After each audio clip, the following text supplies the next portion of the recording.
नमस्कार दोस्तों, गोल स्टडी अजमेर के YouTube चैनल पर एक बार फिर से आपका स्वागत है। अपन ने साइंस के सीरीज पढ़ रहे थे और साइंस की सीरीज में मैं आपको इंपॉर्टेंट टॉपिक करा रहा हूँ, ठीक है ना। तो अपन ने रक्त के बारे में पढ़ लिया था और रक्त परिसंचरण तंत्र पूरा ही पढ़ लिया था अपन ने, हृदय बाकी था, है ना। लेकिन आज हम एक महत्वपूर्ण टॉपिक जो है वो आपके ज्योग्राफी से भी जुड़ा हुआ है और साइंस से भी जुड़ा हुआ है, जनरल साइंस से, और बे पार्ट के लिए पुलिस में इंपॉर्टेंट भी और सभी भर्तियों में उसके सवाल आप भी जाते हैं कभी कभी। सौर मंडल, ठीक है ना, बहुत इंपॉर्टेंट टॉपिक है, ब्रह्मांड और सौर मंडल, सोलर सिस्टम पढ़ेंगे आज अपन, ठीक है ना। तो देखो, ये कईयों को बहुत कठिन लगता है। इसमें तारे के बारे में बता दूंगा, ब्रह्मांड के बारे में बता दूंगा, आकाश गंगा बता दूंगा, आठों के आठों ग्रह बता दूंगा, सूर्य के बारे में बता दूंगा, चंद्रमा के बारे में भी चर्चा करेंगे। तो आओ आगे बढ़ते हैं। तो हमारे टॉपिक का नाम क्या है? ब्रह्मांड व सौरमंडल। अच्छा टॉपिक है, इतना कठिन भी नहीं है, लेकिन कई लोगों को बहुत ज़्यादा टफ लगता है। तो इसके बाद उम्मीद करता हूँ आपको टफ भी नहीं लगेगा। तो करते हैं ब्रह्मांड व सौरमंडल के बारे में, ठीक है। तो देखो, सबसे पहले पूरी बात, ब्रह्मांड जो है उसके बारे में कहा जाता है कि ब्रह्मांड अनंत है। जो यूनिवर्स है वो क्या है? अनंत है। और बिल्कुल अपन कल्पना ही नहीं कर सकते, न जाने कितनी लाखों करोड़ों, क्या पता हमारी जैसी बहुत सारी पृथ्वियां और उन पर मेरे जैसे और आप जैसे कई सारे लोग होंगे, ठीक है ना। तो ब्रह्मांड अनंत है, इसके बारे में जितना सोचा जाए उतना ही कम है। ब्रह्मांड के बारे में कोई कल्पना नहीं कर सकते हम, आज तक कोई नहीं जान पाया कितना बड़ा है, क्या है। लेकिन कहा जाता है कि द्रव्य जो है, जो जिनका अस्तित्व है, अस्तित्वमान द्रव्य और ऊर्जा जो पूरे ब्रह्मांड में, पूरी दुनिया में बिखरी हुई है, चारों तरफ बिखरी हुई है, उनका जो सम्मिलित रूप है वो क्या है? ब्रह्मांड है। कभी नहीं पूछेंगे ये परिभाषा, फॉर्मेलिटी के लिए लिख रहा हूं ताकि थोड़ा सा ध्यान रह जाए। अस्तित्वमान द्रव्य, अस्तित्वमान द्रव्य वे ऊर्जा का सम्मिलित रूप, थोड़ा सा ध्यान रखना पड़ा ना। अस्तित्वमान द्रव्य वे ऊर्जा का सम्मिलित रूप ब्रह्मांड है।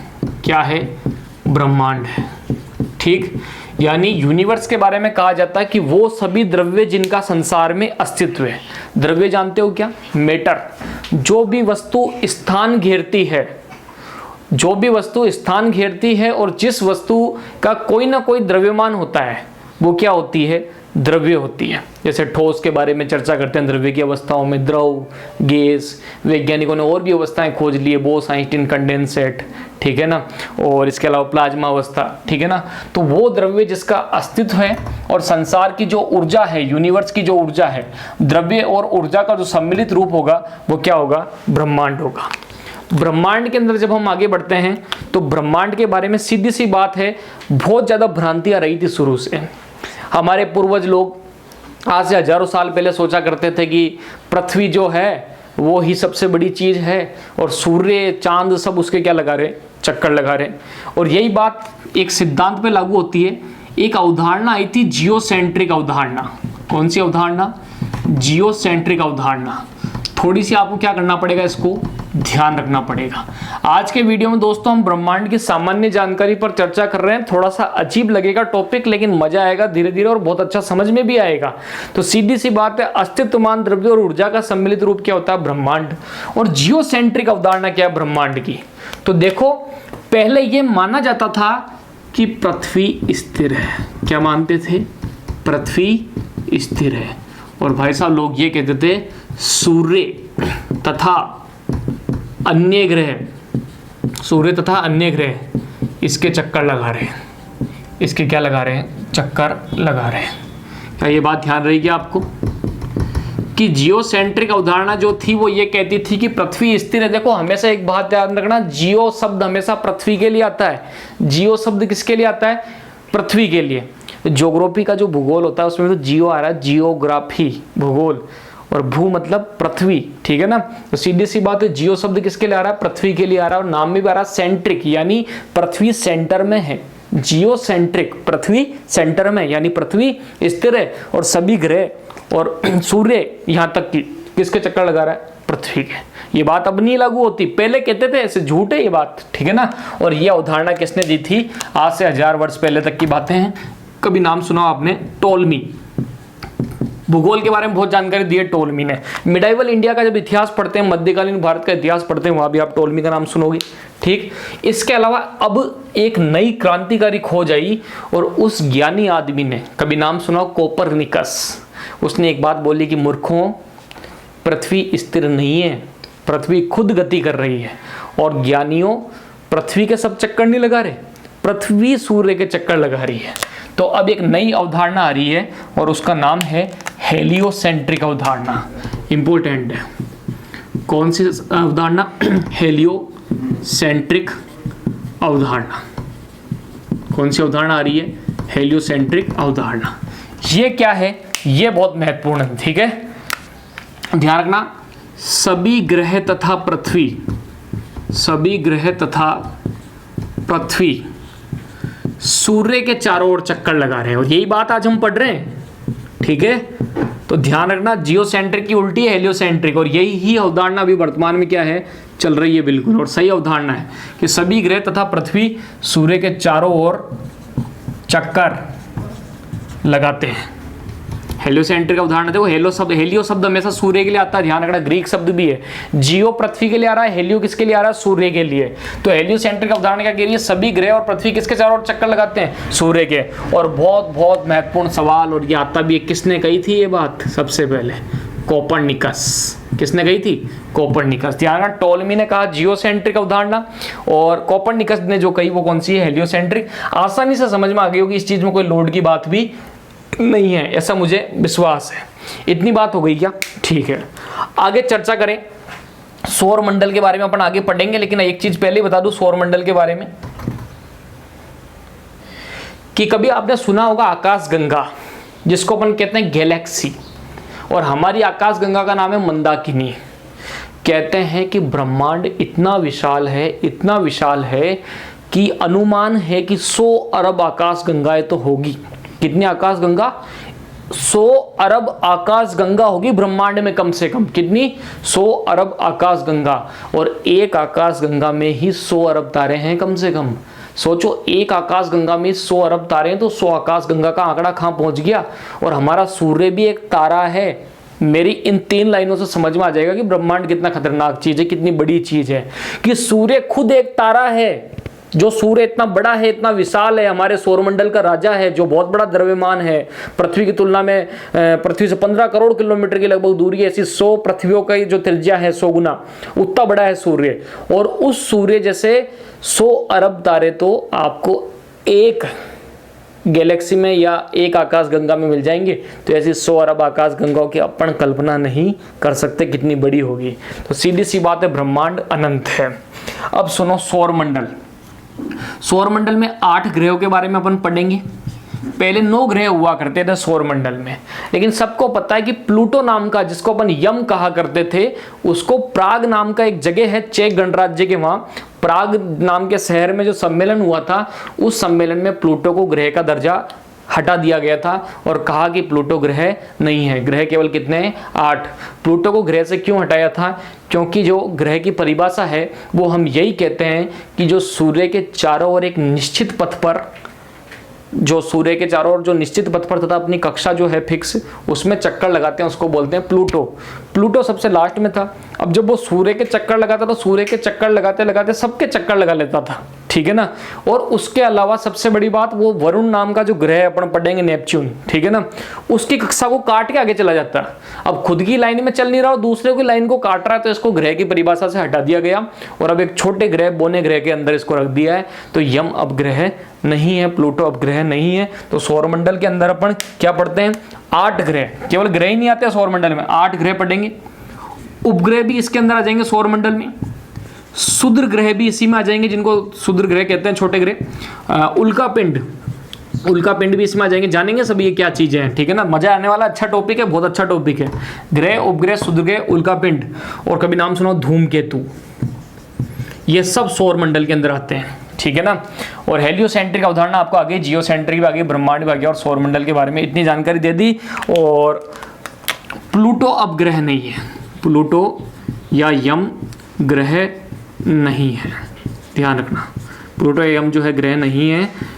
प्राग सम्मेलन में हटा दिया, प्राग सम्मेलन में हटाया, ठीक है, क्योंकि प्लूटो जो है वरुण की कक्षा को ओवरलैप करता था, काटता था, अतिव्यापन करता था, क्योंकि वरुण की कक्षा को प्लूटो काटता था और सभी की परिक्रमा भी कर लेता था, इसलिए प्लूटो ग्रह का दर्जे से हटा लिया। तो दोस्तों इसका स्क्रीनशॉट लो, फिर अपन आगे बढ़ते हैं। हाँ दोस्तों, ले लिया स्क्रीनशॉट, बढ़ जाऊँ आगे? ठीक, आसानी से समझ में आ रही होगी इतनी बात तो। अब देखो, और अब मैं आपको एक बहुत इंपॉर्टेंट सिद्धांत बताने वाला हूं, जिससे पता चलेगा कि ग्रह, उपग्रह, धूमकेतु, उल्का पिंड, ये जितने भी अपन देख रहे हैं आकाश गंगा वगैरह सब कैसे बनी, ठीक है। तो और खूब नाम सुना होगा आपने, बहुत बहुत important, big bang theory. Big bang theory एक रहस्य है ब्रह्मांड की उत्पत्ति पूरे विश्व के लिए, और समय समय पर अलग अलग लोगों ने अलग अलग थ्योरियां दी है ब्रह्मांड की उत्पत्ति के बारे में। हिंदी में बोलते हैं महाविस्फोट। बिग बैंग थ्योरी या महाविस्फोट क्या है? तो सुनो, कहते हैं कि आज से 15-20, सुनना मेरी बात को ढंग से सुनना, लिखाऊंगा नहीं, इतनी बात मैं आपको बता रहा हूँ, काम की है, थोड़ी नॉलेज के लिए भी और रहस्यात्मक भी है, सुनना। आज से 15 से 20 अरब साल पहले की बात है, सोचो, आज से 15 से 20 अरब साल पहले कहते हैं कि एक बहुत ही विशाल अग्नि का पिंड था, ठीक है। किसका पिंड था? अग्नि का। ये बहुत ही ज्यादा बड़ा था, अपन कल्पना नहीं कर सकते, इतना बड़ा एक अग्नि का पिंड था और धातुओं से बना हुआ था, भारी धातुएं थी उसके अंदर, उस पिंड के अंदर भारी धातुएं थी और अग्नि उसमें प्रज्वलित हो रही थी। और ये बात कब की? 15 से 20 अरब साल पहले। और अग्नि के प्रज्वलित होते होते भारी धातुओं का जो वो पिंड था, उस पिंड में होना चालू हो गया विस्फोट। और जब उस विशाल पिंड के अंदर विस्फोट हुआ तो कहते हैं वो धातु के टुकड़े बिखरने लगे और उन टुकड़ों में भी विस्फोट होते गए। यानी सीधी सी बात है, विशाल पिंड के टुकड़ों में भी विस्फोट होते गए और वो विस्फोट पर विस्फोट, विस्फोट पर विस्फोट होते गए। और ऐसे करते करते कहते हैं आकाश गंगाएं बनने लग गई। फिर विस्फोट से ग्रह बने, उपग्रह बने, धूमकेतु, उल्का पिंड, नक्षत्र, ये जितने भी सब बने। तो बिग बैंग थ्योरी जो है कहते हैं कब आई, मतलब क्या कहती है ये? 15 से 20 अरब वर्ष पूर्व ब्रह्मांड की उत्पत्ति के बारे में जो सर्वमान्य सिद्धांत है, जो सबसे सटीक थ्योरी है कि कौन सी है, वो कौन सी है? Big bang theory. ध्यान रखना, 15 मैं लिख देता हूं यहां पर, ब्रह्मांड की उत्पत्ति से, ब्रह्मांड की उत्पत्ति से जुड़ा सर्वमान्य सिद्धांत। ब्रह्मांड की उत्पत्ति से जुड़ा सर्वमान्य सिद्धांत कौन सा है? Big bang theory. 15 से 20 अरब साल पहले ब्रह्मांड की उत्पत्ति हुई। ब्रह्मांड की उत्पत्ति ये कौन सी थ्योरी से पता लग रहा है? बिग बैंग थ्योरी से। किसने दी? कहते हैं 1960-70, कई जगह आपको 27 मिलेगा, 1900, लेकिन यही सही है। 1960-70 में, ईस्वी की बात कर रहा हूँ ना, जॉर्ज, अब अलग अलग सा नाम है इनका, लेमेन्ने, लेमेत्रे ऐसे लिखा हुआ आता है, गूगल पे भी आप सर्च करोगे तो। 1960-70 में जॉर्ज लेमन्ने ने ये थ्योरी दी। और ब्रह्मांड की उत्पत्ति की सबसे सटीक थ्योरी भी कौन सी है? बिग बैंग थ्योरी है। कहते हैं 15-20 अरब साल पहले ब्रह्मांड की क्या हुई? उत्पत्ति हुई। हुआ क्या था इसके अंदर? एक विशाल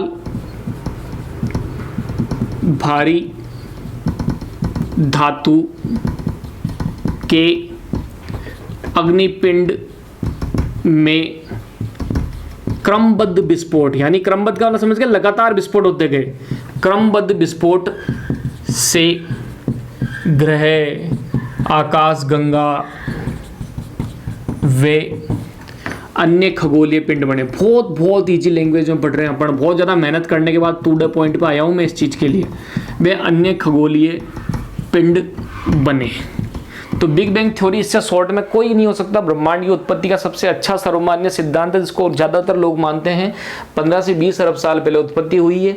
1960-70 ईस्वी में जॉर्ज लेमन्ने ने थ्योरी दी थी और विशाल भारी धातु का अग्निपिंड था, उसमें विस्फोट हुआ, विस्फोट पे विस्फोट, विस्फोट पे विस्फोट, क्रमबद्ध विस्फोट से आकाश गंगा से ग्रह, उपग्रह ऐसे बनते गए बनते गए बनते गए। तो ये कौन सी थ्योरी है? बिग बैंग थ्योरी है। क्या इतनी बात ध्यान रहेगी? अब सुनो, आकाश गंगा के बारे में चर्चा कर लूँ। क्या बला है ये आकाश गंगा, जिसको अपन गैलेक्सी भी कह देते हैं। गजब की बात है, इसके बारे में भी, आकाश गंगा या गैलेक्सी।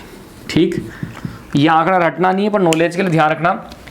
लगभग 100 अरब आकाश गंगाएं ऐसा माना जाता है, और ये भी गिनी नहीं है, और भी ज़्यादा होगी। अंतरिक्ष जो है, यूनिवर्स जो है, उसकी हम परिकल्पना ही नहीं कर सकते। लगभग 100 अरब आकाश गंगा है। और सबसे बड़ी बात, एक ही आकाश गंगा में लगभग 100 अरब तारे। और ताजुब की बात बार बार कह रहा हूं, सूर्य खुद एक तारा है। तो सोचो 100 अरब तारे कितने होंगे, हैं? क्या पता सूर्य जैसे, सूर्य से भी 1000 गुना बड़ा है कोई एक तारा हो, ठीक है ना। तो एक ही आकाश गंगा में 100 अरब तारे ऐसे कहते हैं, ठीक है ना। और न जाने कितने सौर मंडल होंगे हमारे जैसे, और अपन लोग इस धरती पे सोच रहे हैं कि हम ही हैं, हमारे जैसे तो पता नहीं कितने लोग होंगे। क्या पता वो लोग ऐसे होंगे जो उड़ते होंगे, पंख लगे हुए होंगे उनके, ऐसे अपन परिकल्पना ही नहीं कर सकते कि ब्रह्मांड कितना अनंत है। गजब का है कुल मिला के, ठीक है ना। तो 100 अरब आकाश गंगा, एक ही आकाश गंगा में कितने तारे, 100 अरब तारे।